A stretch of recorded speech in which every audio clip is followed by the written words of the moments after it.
Labas, tu klausaisi ar žiūri pirmosios žmoniškos inžinerijos laidos. Žmoniška inžinerija – tai pokalbiai apie lyderystę inžinerijos komandose. Kalbėsimės apie tai, kas daro komandas efektyves, produktyves ir įgalintas. Kitaip sakant, kasdienius įvairaus lygio inžinerijos vadovų iššūkius. Pradėti noriu nuo iššūkių, su kuriais susiduria engineering manageriai, vadovai, kasdien tiesiogiai dirbantys su inžinerijos komandomis. Pirmajame epizode savo mintimis apie inžinerijos vadovus jo karjeros pradžioje ir apie tai, kokie inžinerijos vadovai yra šiuo metu Vinted, dalinasi Vinted CTO Mindaugas Mozūras. Nors Mindaugo pristatinėti nereikia, keli faktai apie jį. Jis 10 metį vadovauja pirmojo Lietuvos vienaragio inžinerijai, 2021 metais buvo išrinktas metų CTO, rašo tinklaraštį Coding Fearlessly. Taigi, pokalbis su Mindaugu. Sveikas, Mindaugai. Sveikas, Vaidai. Ačiū, kad atėjai. Malonu. Ačiū, kad radai laiko. Turime temą, apie kurią kalbėsime, bet norėčiau pradėti nuo sveikinimo. Žinau, kad neseniai susilaukei sūnaus, tai labai sveikinu su to. Kaip tie pirmi keli mėnesiai? Įdomiai. Tai vaikui dabar 2,5 mėnesio. Yra visokių iššūkių su to susijusių. Yra tai, kad kai kurie pomėgiai, pramogos yra prioriteto pačioje ir atsiradus vaikui jie yra išstumiami. Serialų ar filmų aš labai mažai žiūrėjau per paskutinius 2,5 mėnesio. Tas nebuvo sunku. Kažkaip labai natūraliai tas įvyko. Ir kas bent jau kol kas mums labai padeda šeimoje, kad vaikas tikrai gerai naktimis miega. Tai žinau, kad dar bus visko, žinau, kad ten bus ir miego regresai, ir ten dantukai ir taip toliau, bet bent jau kol kas galime džiaugtis tuo šeimoje, kad galim naktimis visai gerai išsimiegoti. O čia yra didelis dalykas. Aš iki šiol atsimenu 3 kartus kėlimas per naktį ir panašiai, bet kokiu atveju tai didelis pokytis. Tai čia šiaip, aš visą laiką dabar stengiuosi pasveikinti žmonės, kurie sulaukia, nes tai yra kažkas tokio iš tikrųjų. Žinau, visiškai suprantu. Aš irgi iki šiol, kai bendradarbė ir draugai sulaukdavo vaikų, be abejo pasveikindavau juos, bet dabar, kai neseniai bendradarbis nesulaukė vaiko, tas sveikinimas iš tiesų yra visiškai kitoksai supranti, kas tai yra. Išjustas toks. Galim tada judėti prie temos, ne? Aš susisiekiau su tavim prieš kelias savaitės pakalbėti apie inžinerijos vadovus, engineering managerius. Galbūt man pasirodė ta tema tokia, gal dėl to, kad aš dirbau mažose įmonėse, taip netiek daug gal yra apie ją kalbama, labai įdomi rolė iš skirtingų padėčių ir iš skirtingų kampų ją galima pažiūrėti ir pagalvojau, kad tu gal būtum puikus pašnekovas tiesiog kaip įvadas į kas ta rolė, ne? Ir tu pats seniai dirbi inžinerijos srity, su Vinted užauginot ten nuo pat pradžių praktiškai, ne? Kai tik tarėmės, tu mane pataisai, kad inžinerijos vadovas šiandien nėra kažkas naujo, visą laiką kažkas būdavo. Tai vat, kokie tie vadovai buvo, kai tu gal pradėjai dirbti, ne? Kai, nežinau, kiek jau metų atgal. O dabar aš nebandysiu skaičiuoti, kiek metų atgal. Bandysiu iš šalies papasakoti. Tai pirmoji įmonė, kurioje aš dirbu, tai buvo maža įmonė, iki 10 darbuotojų. Ten tokio inžinerijos vadovo kaip ir nebuvo. Ten atlyginimą kalbėjau su įmonės direktorium. Ten buvo keli skirtingi vadovai, kurie keitėsi, bet aš net nepasakyčiau jų rolės pavadinimo. Atrodo, tokiuose mažose įmonėse ten darai daugą ir kartais viską. Bet tai vis tiek buvo vadovai. Ir netgi aš atsimenu tokių iš tų laikų tikrai vadoviškų momentų, kur ar kažką išmokau iš tų žmonių, ar jie laiku pasakė gerą žodį, kuriuo aš po to džiaugiausi kurį laiką. Tai vis tiek buvo vadovai. Mano antra darbovietė buvo jau didesnė, tai buvo Atformas. Man atrodo, dabar jis yra dar didesnė įmonė negu tuo metu. Bet Atforme jau buvo engineering manager rolė. Engineering managerė, kurią aš turėjau, ji dirbo su 3 ar 4 komandom vienu metu. Tai ji kaip vadovai buvo labiau apie metinius pokalbius, ten surinkdavo grįžtamąjį ryšį iš komandos, kažką ten susumuodavo. Ir aš daugiau atsimenu kaip tokį techninį lyderį, į kurį aš žiūrėdavau, kuris padėdavo spręstas kasdienės komandos problemas, tai kita programuotoja, kuris buvo labiausiai patyręs programuotojas to komandai. čia turbūt normalu, kad jeigu turi 3-4 komandas, tai labai daug dėmesio iš tikrųjų gal ir negali skirti. Tikrai negali. 20 žmonių kiekvieną dieną nepasišnekės, nepažiūrės, ką jie veikia. Yeah. Ir tada, jeigu perskeltumėm į Vinted, aš trumpą laiką dirbau Vinted dar 2016 metais. Aš tada neatsimenu, kad būtų tuo metu bent jau komandose, produktinėse komandose engineering manageriai ar team leadai. Tai vat, kaip tas keitėsi, kaip Vinted atsirado, ne, kaip evoliucionavo. Kai aš prisijungiau prie Vinted 2012, tai engineering managerių irgi nebuvo. Ir tuos pirmus kelius metus tais vadovai, kurie buvo atsakingi už viską, buvo product manageriai. Okay. Tai product manageriai ir galvodavo, ką reikia tai komandai padaryti, už kurią yra atsakingi. Ir tuo pačiu kalbėdavosi apie atlyginimus žmonėm ir kartais turėdavo pokalbius apie kažkokius augimus ar dar kažką. Tai čia tas mėnesį jau, ne? Toksai mėnesį jau. Kažkiek vėlgi padengdavo tai product managers tokią vadovo rolę ir kažkiek vėlgi padengdavo labiausia patyręs programuotojas komandai. Tada 2015 metais, neatsimenu dabar jau tiksliai, kiek žmonių buvo Vinted tuo metu, virš 100, gal 150, tikrai dabar neprisiminsiu klaus skaičiaus, mūsų CEO tuo metu sugalvojo, kad reikia sukurti Head of Engineering rolę. Ir į tą rolę buvau išrinktas aš. Ir tada mano viena iš pirmų užduočių buvo sukurti engineering team lead rolę komandose. Kad būtų komandose ne tik tai produkto vadovas, bet ir engineering vadovas, kuris būtų atsakingas už engineering, ką engineeringas daro, kažkas techninės iniciatyvos ir taip toliau. Okay. Tai prasidėjo ne viskas nuo team leadų. Ne?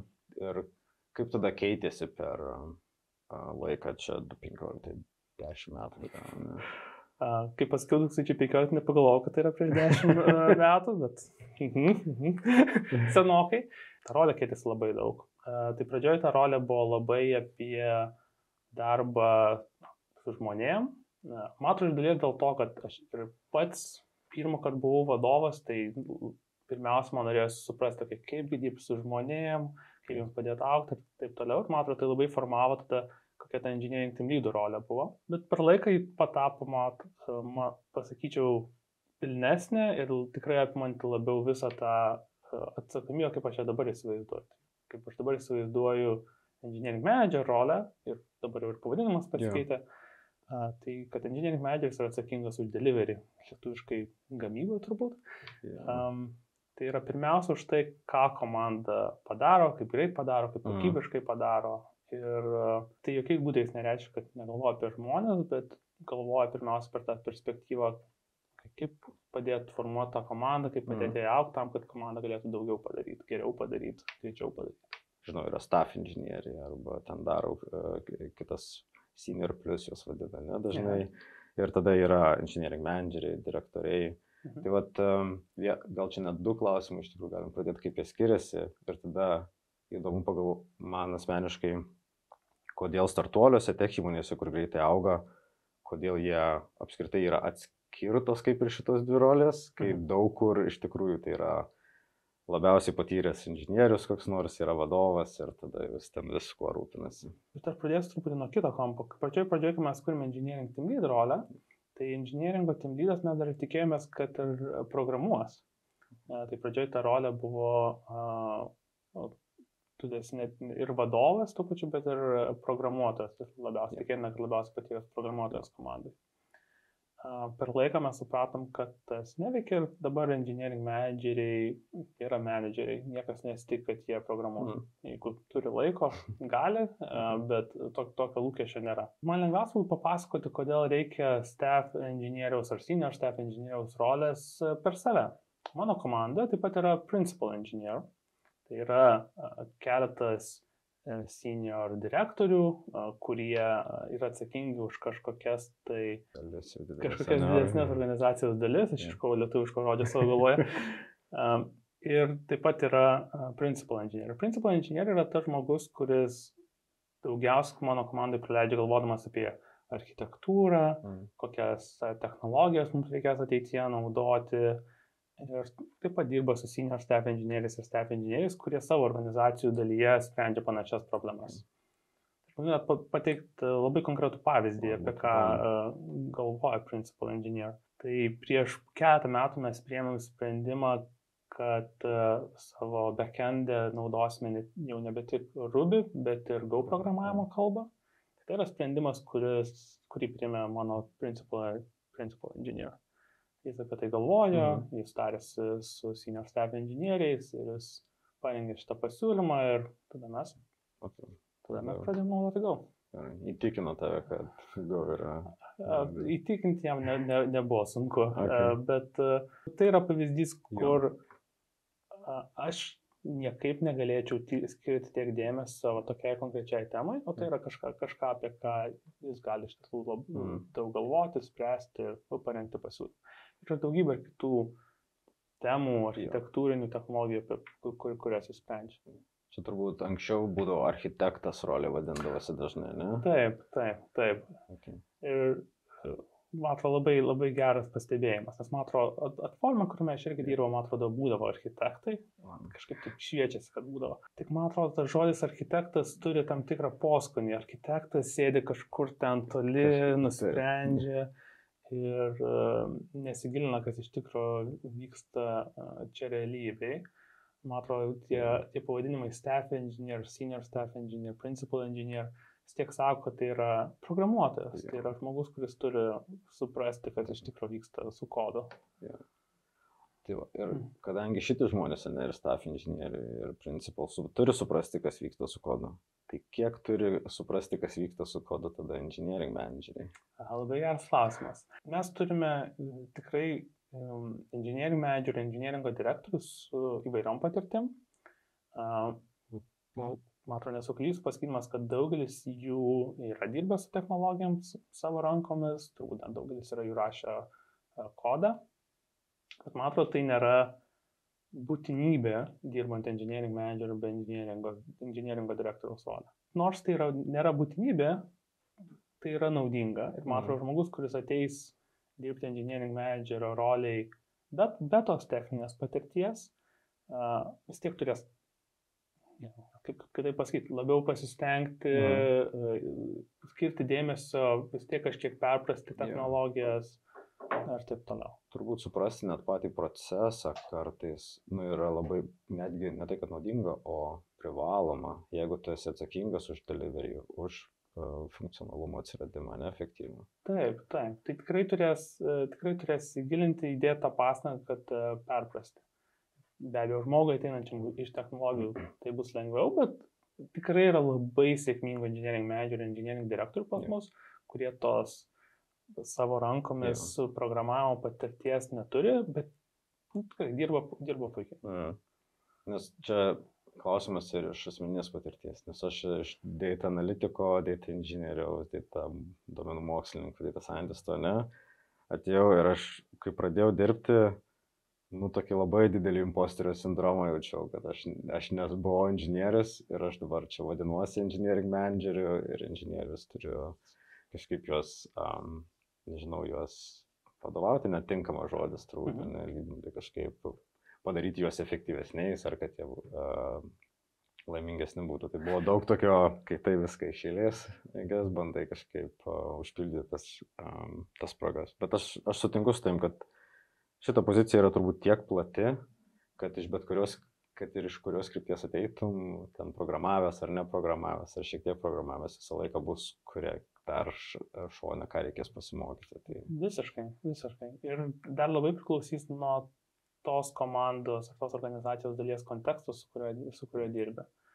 Tai galų galiai yra engineering managerių, kurie turi daug tos vadovavimo patirties, perina į kitą sritį ir vis tiek tada turi mokytis, kas ten toj srity vyksta.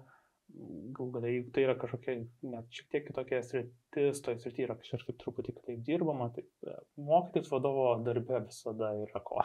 Ir gal čia irgi geras toks kampas požiūrio, nes inžinerija yra labai plati, ją gali labai žiūrėti siaurai ir jeigu ten, kaip aš dabar dirbu su 6 inžinieriais, tai visi daro viską, daugiau ar mažiau, Bet didelė organizacija, tokia kaip Vinted, tai SRI, platformos, produktai labai skirtingi, nuo paymentų iki marketplace'o. Ar labai skiriasi įgūdžiai, kurių reikia inžinerijos vadovam?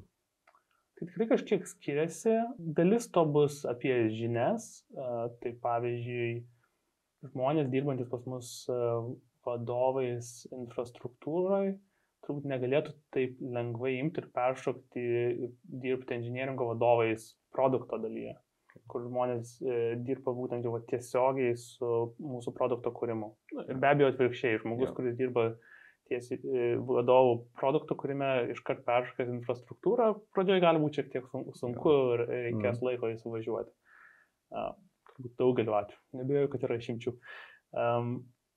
Tai vienas momentas tikrai yra apie žinias. Kitas net, manau, net kontekstas labai, nes tai, ką stengiasi padaryti, turbūt produktai, jeigu dirbi tiesiai su vartotojais, tai yra vienas procesas, jeigu dirbi su vidiniais vartotojais, arba užtikrini, kad sistema apskritai būtų stabili ir veiktų. Čia net kitokio gal tokio požiūrio kartais gal net reikia, ne?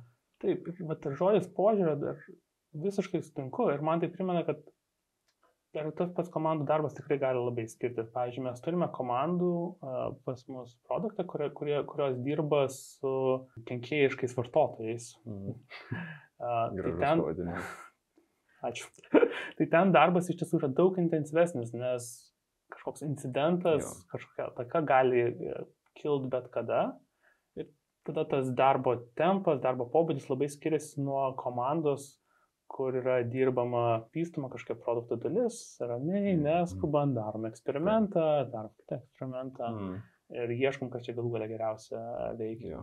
Gal klausimas, kurį turiu, ne? Kokiom savybėm pasižymė sėkmingi inžinerijos vadovai? Čia vėlgi priklauso labai, su kokia komanda ir su kokia sritim dirbi. Taip. Tikrai labai priklauso, kurioje srityje ir su kokia komanda dirbi. Tikiu, kad nėra kažkokio tai vieno tobulo vadovo modelio. Man atrodo, kiekvienas žmogus atsineša kažkokį tai savo požiūrį, savo patirtį, savo asmenybę į tą rolę.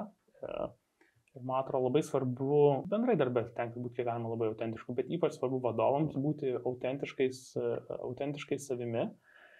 Ir tai tikrai nėra kažkokio tai vieno modelio.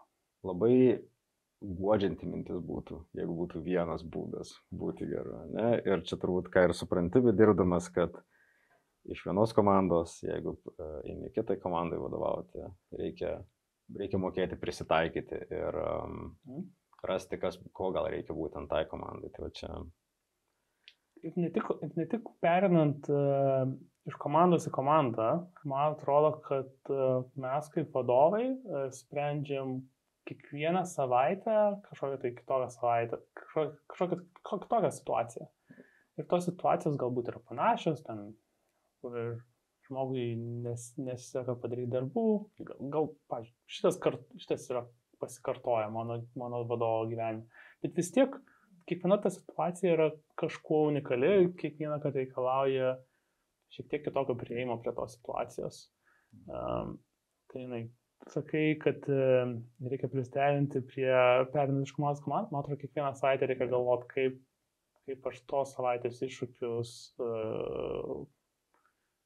spręsiu, ką aš darysiu, kaip atsižvelgti į būtent šitą kontekstą, kaip jis keičiasi kiekvieną savaitę.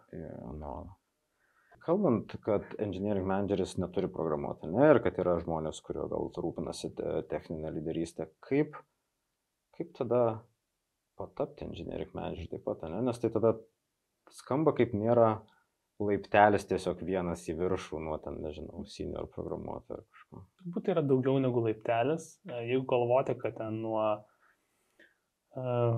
junior iki mid programuotojo yra laiptelis, nuo mid iki senior laiptelis, tai tas sekantis žingsnis iki tapimo inžinieringo vadovų jau yra šiek tiek daugiau negu laiptelis. Tai yra bent jau šuoliukas, sakykime. Vis tiek pats tas toks standartinis kelias būtų eiti iš labai patyrusio programuotojo į inžinieringo vadovus, nes nors programavimo inžinieringo vadovo darbe nėra, tas techninis suvokimas, ta techninė patirtis, supratimas, kaip vyksta ta gamyba, supratimas, ką kiti programuotojai daro, yra svarbus šitam darbe, bet tikrai yra kitų kelių, kaip atsidurti į inžinieringo vadovais. Pavyzdžiui, mes turime inžinieringo vadovų, kurie atėjo iš kitų sričių, pavyzdžiui, iš to pačio personalo, ar iš produkto, ar dar kažkur. Tai tie keliai būna įvairūs. Jo, čia turbūt svarbiausia yra kažkaip pažinti, turėti galimybę pažinti, kaip tos komandos veikia ir kokį procesą ir kaip dirba, ko rūpinasi, ko gyvena. Scrum Masteriai turbūt anksčiau buvo labai populiari rolė, kuri dabar žinau, kad keletas žmonių yra perėję į inžinieringo vadovus, product managerį. Taip. Ir bet tokiu atveju, kad ir iš kur ateis žmogus į tokią rolę, mokytis tiek reikės. Man atrodo, jeigu prieš tai nėra tekę dirbti inžinieringo vadovų, tai bus ko pasimokyti bet kokiu atveju. Jeigu ateisi kaip programuotojas, turbūt daugiau to mokymosi bus būtent apie vadovavimą, darbą su žmonėm. Lūkesčiai. Taip. O jeigu tai bus žmogus, kuris yra dirbęs kaip vadovas ir ateis į inžinieringą, turim tokių pavyzdžių, tai darbas bus labiau apie supratimą, kaip tas inžinieringas veikia, kaip jis skiriasi nuo kažkokios kitokios vadovavimo patirties, ką tas žmogus turi. Ir jau gal šiek tiek kalbėjom apie pokytį tos, kad buvo team leader, ir tada labiau engineering manageriai, ir ten inžinieriai tada dar lyderystėje toj pusėje. Bet pastaruoju metu kažkaip būtent, čia turbūt susijęs su keliais dalykais, ir su ten nulinių palūkanų ten pasibaigimu, čia finansavimu, startuolių pasaulio ir taip toliau. Ir vėl lygtais taip iškilo tokių daug minčių, kur engineering manageris turi programuoti, gal nedaugiausia laiko, ir toks atrodo grįžimas prie to, kas gal buvo, kaip kalbėjom pradžioje, ne? Ar jūs tą darot, gal Vintede, ar pastebi, gal aplinkui taip pat, bet čia labiau gal kaip tu tą matai, ne? Ar čia yra validi tokia mintis, ar jinai... Bent jau Vintede mes kol kas prie tokių minčių tikrai negrįžtam. Man atrodo, kad visą laiką mūsų industrijoje vyksta kažkokie tai trendai, pokyčiai. Tik man atrodo svarbu atskirti, kada yra garsiai kalbama ir kada iš tikro vyksta kažkoks pokytis. Bent jau kol kas aš nepajutau, kad vyktų kažkoks pokytis susijęs su to, kad palūkanų pasikeitė. Man atrodo, gali būti, kad įvyks pokytis susijęs su dirbtiniu intelektu, bet irgi čia dar sunku nuspėti, kaip iš tikrųjų per ateinančius 50 metų viskas keisis. Kaip dirbtinis intelektas ir kiek jisai veikia, apskritai kiek veikia mūsų industrija kaip po tokia, programuotis gal specifiškai pastaruoju metu labai daug apie tai, bet jeigu kalbant apie engineering managerius vadovus, ar matai, kaip tai gali, paveikti, kaip pavyzdys, Mark Andreessen čia vienoje tinklalaidėje pasakė, kad dirbtinis intelektas gali puikiai pakeisti vadovus ir mano tokia gut reakcija yra, ne, bet aišku, čia visą laiką yra asmeninis irgi savisaugos instinktas ir ar yra tame kažkokia, kristalas tiesos. Man reikia nepamiršti, kad Markas labai daug investuoja į AI startuolius ir jam apsimoka, sakykime, šnekėti, kad AI šitai viską padarys. Aš galiu lengvai įsivaizduoti, kad nauji įrankiai gali padėti engineering manageriui geriau daryti savo darbą, gali lengviau sutvarkyti tokių darbų, kas įgalintų dirbti su didesnėm komandom, bet man kol kas būtų labai sunku įsivaizduoti, kad AI pakeistų visą rolę. Gal tikrai reiktų įjungti tą vaizduotę labai stipriai ir žiūrėti šiek tiek tolėliau, negu aš kol kas sugebu pažiūrėti. Ja, man pagrindinis toks elementas, kuris netitinka, tai aš šitą rolę labai matau kaip tokią darbą su žmonėm, tiesioginiu ir nuolatiniu, tu visą laiką turi komandą, tu turi bent keletą, 5 daugiau žmonės, su kuriais tu visą laiką dirbi. Ir kaip tą pakeisti su tiesiog ChatGPT ar kažkuo, man atrodo, yra sunkiai įmanoma. Daug kamerų, turbūt. Gal. Jeigu norim pafantazuoti, kaip tas įmanoma, tai turbūt daug kamerų, įjungtas dirbtinis intelektas, kuris pastoji stebi, dalinasi grįžtamuoju ryšių komandai. Bet vėlgi, čia skamba šiek tiek distopiškai ir man bent jau kol kas yra sunku įsivaizduoti tokią ateitį. Kalbant apie dirbtinį intelektą, tai daug labai jo yra taikoma programavime, būtent daug automatizuojama žingsnių programuotojo. Kaip tu matai, gal čia net keli klausimai. Ar naudoja Vinted inžinieriai dirbtinį intelektą ir ar jis apskritai gali gal pakeisti inžinierių? Tai tu paminėjai, kad labai jau daug naudojama, tai aš su šito momentu dar nesutiksiu, man atrodo, dar mes nepriėjom tokios būsenos, kad jau yra labai daug naudojama dirbtinio intelekto programuotojo gyvenime. Ir Vinted mes naudojam GitHub Copilot, mes dabar bandome kursorių, bandom suprasti, kiek tas kursorius yra potencialiai geresnis negu GitHub Copilot ir tikrai nenustosime naudoti šitų įrankių. Kol kas, vertinant pagal tai, kokios tos technologijos yra dabar ir įsivaizduojant, kad jos dar bus, sakykime, 20-30% geresnis, labai sunku įsivaizduoti, kad jos galėtų pakeisti programuotojus. Programuotojų pakeitimas reikalautų kažkokio tai vėl inovatyvaus šuolio šitose technologijose. Ir nesakau, kad jis neįvyks, bet tiesiog dabar jo dar nėra, prognozuoti ateitį yra labai sunku. Ir taip pat reikia prisiminti, kad mes porą dešimtmečių išgyvenam programavimo srityje tokius momentus, kai kalbama, kad čia tuoj programuotojų nebereikės. Tai kažkada ten 70-metį kalbėjo, kad COBOL atsirado, viskas, programuotojų nebereikia. Verslo žmonės gali pasakyti. Tada kažkada buvo UML? Taip, viskas, dabar čia UML dėliosim, programuotojai ate. Tai ne vienas iš tų neįvyko. Ir netgi jeigu įsivaizduoti, kad šitos technologijos gerės ar net smarkiai gerės, vis tiek reikia žmonių, kurie supranta technologijas, moka dirbti su technologijom, gal ta rolė vadinsis kitaip, bet sunku įsivaizduoti, kad nereiktų technologų. Čia kažkur neseniai skaičiau, LinkedIn gal ar kažkur, kad labai įdomi mintį. Kodo rašymas dar niekada nebuvo limituojantis faktorius kažką padaryti funkcionalumą. Tai turbūt, kad tai, kad už tave kažkas parašo kodą, programinę įrangą, dar nereiškia, kad tavo darbo nėra. Tai irgi labai, labai teisinga pastaba. Nes programuotojo darbas, matau, kai kurie galbūt ir įsivaizduoja, kad ateina programuotojas į darbą, sėdi, rašo kodą visą dieną, išeina namo. Tai be abejo, tai yra tik darbo dalis, galbūt svarbiausia dalis, bet vėlgi tik viena iš dalių, kurį daro programuotojas. Taip. Mano asmeninė tokia gana nesena patirtis, kad kur kas daugiau naudos atneša kalbėjimas su žmonėmis ir supratimas, ką daryti tinkamas, negu tiesiog darimas. Žmogiškasis tas elementas visą laiką turbūt būna. Taip.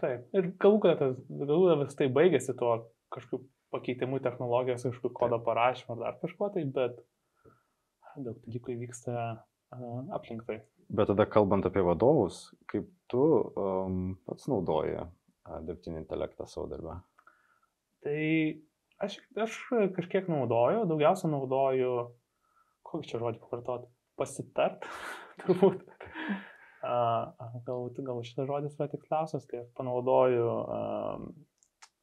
užduoti kažkokius klausimus, pakomentuoti kažkokį tai tekstą, kurį aš parašiau. Šiaip iš tiesų nustebau, kad šitas visai gerai veikia. Aš pasirašau tekstą, galbūt net irgi pasirašau tekstą su kažkokio tai dirbtinio intelekto modelio pagalba ir tai tiesiog aprašau, kam aš noriu tą tekstą siūsti, duodu tekstą ir klausiu, tai kas čia galėtų būti geriau. Ir iš tiesų komentarai bent jau su naujausiais modeliais yra visai neblogi, įdomus ir naudingi. Ne visus juos aš priimu tiesiog ir darau pokyčius taip, kaip pasako, bet jie yra naudingi komentarai, kurie priverčia susimastyti ir tą galų galę kažką tai pakeisti. Ir tikrai dalinai taip pat šitie modeliai man pakeitė dalį Google užklausų. Tai vis dar yra užklausų, kurios per Google daug geriau veikia, ypač ta, kada žinau tiksliai, ką aš noriu surasti. Bet jeigu klausimas yra kažkiek abstraktesnis, tai tas, eini, parašai modeliui klausimą, gauni atsakymą, yra šiek tiek, gal net kartais ne šiek tiek greičiau negu ėjimas į Google, spaudimas 10 nuorodų ir bandymas susirasti tiksliai tą informaciją, kurios reikia. Jo, bandymas kažkaip ją agreguoti, apibendrinti. Taip. Kas man dar patiko iš šitų paskutinių tokių pokyčių tuose modeliuose, kad jie labai yra tokie į veiksmą orientuoti ir visą laiką tavęs paklausia gale, kokį kitą veiksmą tu nori padaryti, ar aš tau galėčiau kažkaip padėti. Taip. Tai bent jau mano tipo žmogui, kuris kartais užsisuka mintyse ir mąstymo daly, tai čia toks labai geras postumis galų gale gaunasi. Taip. Man atrodo labai svarbu, kad mes naudojam tą žodį pasitart, nes tai, man atrodo, vis dar išlaiko tą agency, nes galvoju, kokiu lietuvišku žodžiu pakeisti pas mus. Mes pasitarėm su modeliu, bet jokiais būdais netiduodam visko ar modelį. Ir galbūt tikrai bus užduočių, kurias galima taip pilnai atiduoti, bet kol kas jų dar nėra tiek daug. Žiūrėsim, kaip technologijos toliau vystysis.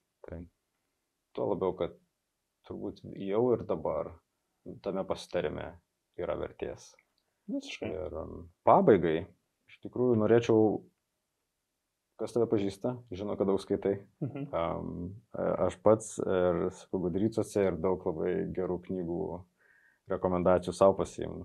Tai gal tu turi kažkokią knygą, vieną, dvi, rekomenduoti tiek žmonėm norintiem tapti inžinierijos vadovais, tiek jau esančiais inžinierijos vadovais, bet norinčiais tobulėti.